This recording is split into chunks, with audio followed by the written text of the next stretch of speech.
Hello students, स्वागत है आपका pi classes bye Sachin Malik में। आज का हमारा टॉपिक फोकस सिलेबस का पार्ट 2 है। इसमें हम करेंगे यूनिट 2 बहुपद, जो कि हमारे वीकर स्टूडेंट्स के लिए बहुत लाभकारी है। उनको पास होने में ये बहुत मदद करेगा। तो आइए करते हैं पहले इसका कुछ रिवीजन। कुछ मेन पॉइंट्स हम इसमें बताते हैं आपको। सबसे पहले आता है द्विघात बहुपद। द्विघात बहुपद जिसमें चर राशि की मैक्सिमम पावर 2 हो। देखो यहाँ 2 है, यहाँ 1 है, यहाँ पर है ही नहीं। तो अधिकतम घात जिसमें 2 होगी, और चर राशि कौन सी होती है हमारे पास, ये एक्स वाई जेड वगैरह जो होते हैं। बाकी ये ए बी और सी जो दे रखे हैं ये हमारे कांस्टेंट होते हैं, यानी जिनको हम चेंज नहीं कर सकते। तो जिसमें अधिकतम घात होगी 2, उसी को हम बोलेंगे द्विघात बहुपद। ये इस टाइप का इसका ग्राफ होता है, या तो ये इसकी शेप इस टाइप से आएगी या रिवर्स आएगी, ठीक है। और इसको हम कहते हैं परवलय। ये कब डिपेंड होता है, अगर ए की वैल्यू हमारे पास 0 से बड़ी है तो ये आएगा, यानी ए की वैल्यू पॉजिटिव है। ए क्या है, जो एक्स स्क्वायर का कोफिशिएंट है। और ए की वैल्यू अगर नेगेटिव है तो इस तरह का ग्राफ हमारे पास आएगा। इस ग्राफ को क्या बोलते हैं, परवलय। ध्यान रखना बेटा इस बात को, परवलय हम इसको बोलते हैं। अब आगे, ठीक है, आगे देखो क्या है। अब है बहुपद की घात। बहुपद की जो सबसे बड़ी घात होती है, देखो बहुपद की घात क्या होती है, एक बहुपद में चर की सबसे बड़ी घात, चर राशि यानी एक्स वाई जेड वगैरह जो यूज होते हैं, जो सबसे बड़ी घात होती है उसी को बहुपद की घात हम बोलते हैं। अगर वो घात 1 है तो 1 है, उसको रैखिक बहुपद बोल देंगे। 2 है तो उसको द्विघात बहुपद बोल देंगे। 3 है तो त्रिघात बहुपद हम उसको बोल देंगे। अब जितनी घात होती है उतने ही उसके शून्यक भी होते हैं। शून्यक क्या होते हैं, शून्यक चर राशि की वो वैल्यूज होती हैं जो बहुपद को 0 बना देती हैं। यानी अगर हम x की वैल्यू x का कोई भी एक शून्यक आए, अगर उसे x के प्लेस पर रखेंगे तो वो पूरा का पूरा बहुपद क्या बन जाएगा, 0 बन जाएगा। तो इसी तरह से जो द्विघात बहुपद है उसमें कितने शून्यक हो सकते हैं, 2, क्योंकि द्विघात बहुपद की घात कितनी होती है, 2। ठीक है, चलो अब एक ये मेन पॉइंट, मान लो अल्फा और बीटा ये किसी द्विघात बहुपद के 2 शून्यक हैं। 2 ही हो सकते हैं, 2 शून्यक हैं। तो शून्यकों का योग का सूत्रफल, या शून्यकों का योग लिख लो या अल्फा प्लस बीटा लिख लो, क्योंकि अल्फा और बीटा हमने शून्यक मान लिया। तो इनका फार्मूला होता है -b/a, और b और a क्या है, a b c ये होते हैं। ये हम किसी भी बहुपद में निकाल सकते हैं। जो इनका गुणनफल होता है अल्फा बीटा वो होता है c/a। इस फार्मूले को जरूर ध्यान रखना। शून्यकों का योग -b/a यानी अल्फा प्लस बीटा, और शून्य का गुणनफल अल्फा बीटा c/a। यदि अल्फा बीटा तुम्हें पता है, ठीक है, अल्फा बीटा यानी कुल में 2 शून्यक पता हैं किसी भी बहुपद के, तो हम इस फार्मूले से वो बहुपद ज्ञात कर सकते हैं। कैसा होगा वो बहुपद, x square minus alpha plus beta यानी शून्यकों का योग। ये क्या है, शून्यकों का योग, ऐसे भी लिख सकते हैं हम, ठीक है, शून्यकों का गुणा। ठीक है, तो इस टाइप से ये फार्मूला भी बहुत ज़रूरी है, इसको याद रखना। ये तो कब यूज होगा, या तो शून्यकों का योग और शून्यकों को गुणा डायरेक्ट दे रखी हो, या अल्फा बीटा 2 शून्यक अलग अलग दे रखे हों। कहता है y=px, ये कोई भी एक बहुपद है। बहुपद के शून्यक जहाँ भी इसका जो ग्राफ है x अक्ष को काटता है वो उसके बहुपद के शून्यक होते हैं। अभी हम आगे क्वेश्चन आएगा तब करेंगे। आइए अब क्वेश्चन शुरू हो जाते हैं। उदाहरण 1 क्या कहता है, उदाहरण 1 में ये हमें बहुपद दे रखा है। कहता है इसका शून्यकों का योगफल और गुणनफल ज्ञात करो। तो सबसे पहले हम क्या करेंगे, इसमें ए बी सी की वैल्यू ज्ञात करेंगे। देखो ए की वैल्यू क्या होती है, जो भी एक्स स्क्वायर का गुणांक है, 2 आ गई। एक्स का जो गुणांक है विद साइन ये आ गई, और जो जिसके साथ एक्स नहीं आ रहा है वो हमारा सी हो गया। यानी कि हमें इसे A X square plus B X plus C के साथ कंपेयर कर रहे हैं। तो ए बी सी के प्लेस पर जो भी हमें दिखाई दे रहा है वो हमारी ए बी सी की वैल्यूज होती हैं। माना शून्यकों का योग यानी अल्फा प्लस बीटा क्या होता है, -b/a। तो ये माइनस ये है, और ब्रैकेट में हमने क्या रख दिया, बी की वैल्यू क्या है, -6। ठीक है, हमेशा वैल्यू ब्रैकेट में ही रखेंगे। तो माइनस माइनस ये हो जाएगा 6/2, और 6/2 का मतलब 3।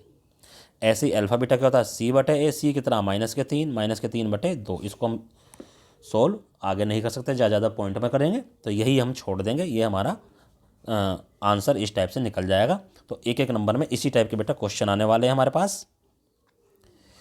नाउ अब ये देखो, क्या बोल रहा है ये, कहता द्विघात बहुपद ज्ञात करो, यानी कि अभी क्या था, अभी बहुपद दे रखा था और शून्य ज्ञात करने थे, मैं शून्यकों का योगफल और गुणनफल। अब कहता द्विघात बहुपद ज्ञात करो जिसके शून्यकों का योग और गुणनफल क्रमशः ये है, यानी योगफल और गुणनफल डायरेक्ट ये शून्यक नहीं है, ये शून्यकों का योगफल, यानी ये क्या है तुम्हारा अल्फा प्लस बीटा है, ये क्या है तुम्हारा, ये अल्फा बीटा है यानी गुणनफल। तो alpha plus beta 10 alpha beta -4 क्या फार्मूला था, अगर हमें योगफल और गुणनफल दे रखा हो, अभी ऊपर बताया ना मैंने, वो था एक्स स्क्वायर माइनस के ब्रैकेट में अल्फा प्लस बीटा और ये एक्स प्लस के अल्फा बीटा।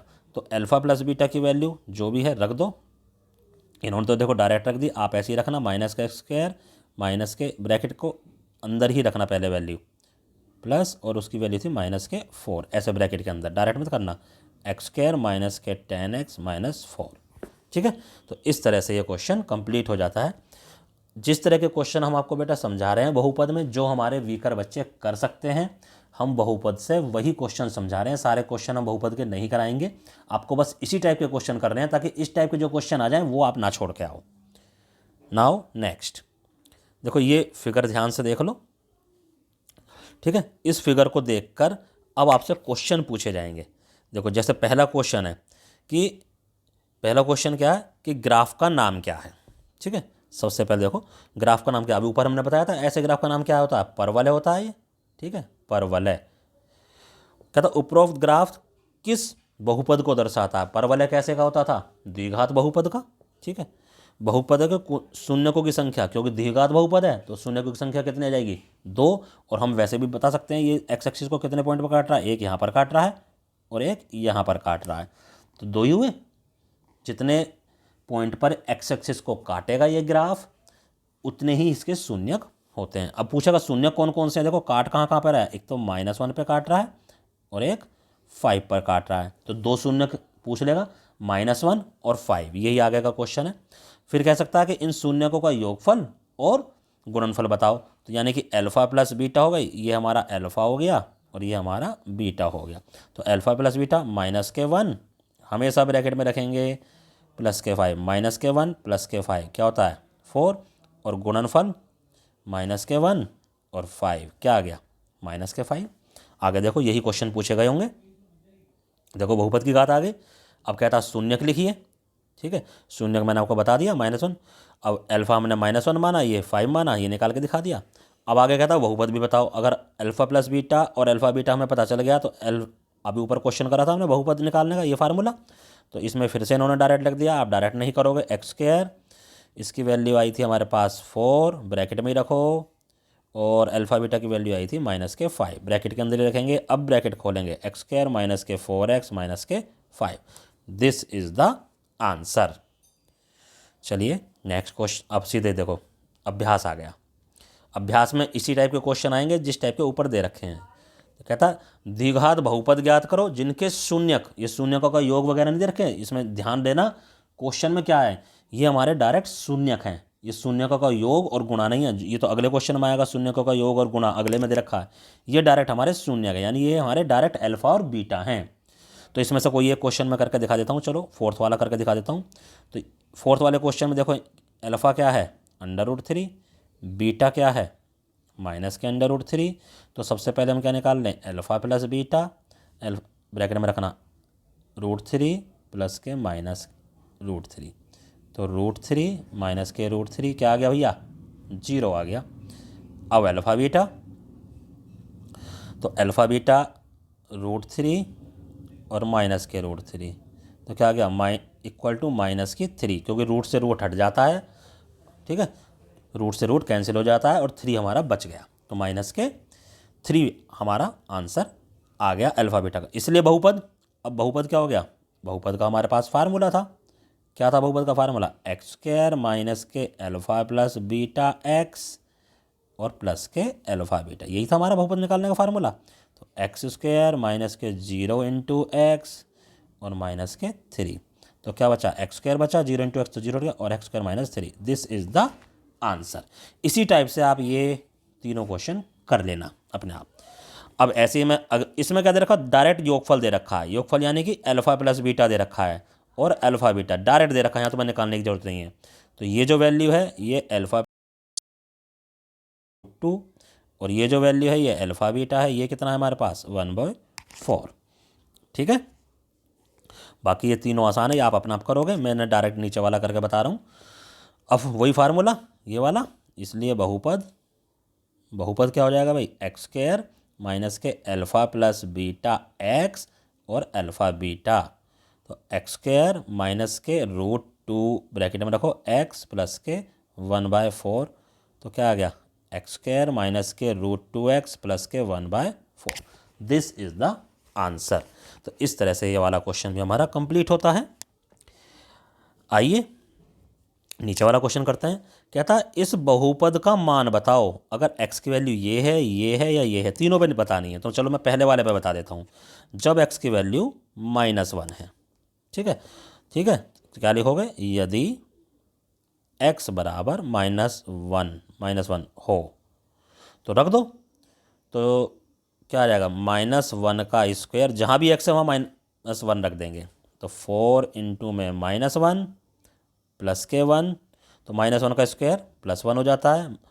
इन दोनों को मल्टीप्लाई करेंगे, माइनस माइनस प्लस, 4 की मल्टीप्लाई 1 से 4 प्लस के 1, क्या आ गया 6 इज़ द आंसर। तो ऐसे ही बाकी दोनों क्वेश्चन आप कर लेना। क्वेश्चन नंबर 4 बस ये खत्म होने वाली है अब हमारे पास। कहता है ये हमारे पास द्विघात बहुपद है, इसके शून्यकों का योग बताओ और इसके गुणनफल भी बताओ। तो देखो शून्यकों का योग और गुणनफल तो हम बाद में करेंगे, तो पहले हम इसको कंपैरिजन कर ले। ax² प्लस के, जब सबसे पहला एग्जांपल वो ऐसा ही था, ठीक है। तो यहाँ पर a क्या हो गया 6 हो गया जी, b क्या हो गया -4 हो गया और c क्या हो गया 5 हो गया। अब शून्यकों का योगफल यानी अल्फ़ा प्लस बीटा क्या होता है -b/a इक्वल टू -4/6। 4/6 क्या हो गया 2/3। तो ये योगफल आ गया। ऐसे ही गुणनफल पूछ रहा हो, क्या होता है c/a, c यानी कि 5/6। तो ये हमारे आंसर आ गए योगफल और गुणनफल के। ठीक है, बहुपद दे रखा था, योगफल और गुणनफल निकाल दिया। जब योगफल और गुणनफल दे रखा होता है तो बहुपद निकाल देते हैं, या शून्यक दे रखे होते हैं तब भी हम बहुपद निकाल देते हैं। चलिए अब खालिस्तान भरिए, ये 1-1 नंबर वाली क्वेश्चन है सारे। ये कैसा बहुपद है, अधिकतम घात क्या है इसमें 3, तो ये त्रिघात हो गया भैया। 1 है तो रैखिक हो जाएगा, 2 है तो द्विघात हो जाएगा, 3 है तो त्रिघात हो जाएगा। अब इसमें a b c की वैल्यू निकालनी है, तो कंपैरिजन कर लो किससे, ax² plus bx plus c से। देखो a के प्लेस पर तुम्हें क्या दिखाई दे रहा है -6 दिखाई दे रहा है, b के प्लेस पर क्या दिखाई दे रहा है -4 दिखाई दे रहा है और c के प्लेस पर +1। बहुपद जिसकी घात 1 हो क्या होता है रैखिक, अभी मैंने बताया 1 वाला रैखिक, 2 वाला द्विघात, 3 वाला त्रिघात। ये बहुपद है, ये कैसा, इसकी घात क्या है 2 है, तो ये क्या हो गया द्विघात हो गया, ये द्विघात बहुपद हो गया। ठीक है, सॉरी इसकी घात 2 है, यहाँ पर 2 लिखेंगे, घात 2 है और ये द्विघात बहुपद है। ठीक है, तो इस तरह से ये पार्ट 2 हमारा कंप्लीट होता है। उम्मीद करता हूँ आपको ये सारे क्वेश्चन बहुत अच्छे से समझ में आ गए होंगे। इन क्वेश्चंस की अब अपने आप प्रैक्टिस करो और इनके जैसे जितने भी क्वेश्चन तुम्हें सैम्पल पेपर या बुक या कहीं से भी मिल सकते हैं उनकी बार बार प्रैक्टिस करके देखो, ताकि ये क्वेश्चन तुम्हारे बिल्कुल पक्के हो सकें और इनमें से कोई भी क्वेश्चन अगर आ जाए तुम्हें फिर एग्जाम में छोड़कर नहीं आना है। धन्यवाद।